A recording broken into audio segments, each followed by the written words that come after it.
প্রিয় দেশবাসী, আসসালামু আলাইকুম। প্রতিদিনের ন্যায় আবারও আজকে একটি ভিডিওতে আসলাম। আজকে কথা বলতে আসতেছি কুমিল্লা এমন একটি দৃশ্যের সাক্ষী হয়েছে।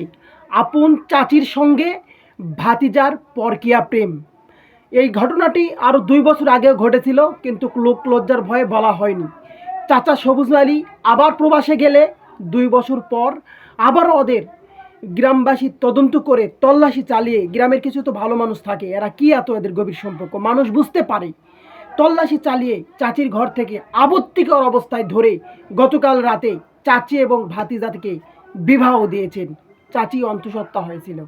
একবার ভাবে দেখেন মানুষের শারীরিক চাহিদার কতটা ঘটে। এখানে আমি স্ত্রীকে দোষ দেব না, মানুষ রক্ত মাংসের শরীর। এই পরকীয়া প্রেম ভাঙতে হলে সবার আগে সেটা হলো নিজের হাজব্যান্ড বা স্বামীকে আগে পরিবর্তন হতে হবে, স্ত্রীকে বেশি সময় দিতে হবে। বিয়ের আগে বিদেশ যাওয়া বিয়ের পর বিদেশ যাওয়া বন্ধ করতে হবে। তাছাড়া এই পরকীয়া থেকে বাঁচার সম্ভব না।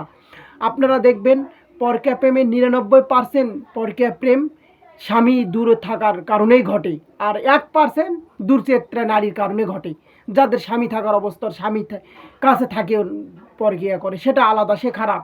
কিন্তু যেগুলো স্বামী দূরে থাকে, একাকিত্ব, নিজের শরীরের কিছু চাহিদা থেকে এগুলো ঘটে যায়। দেখেন আজকে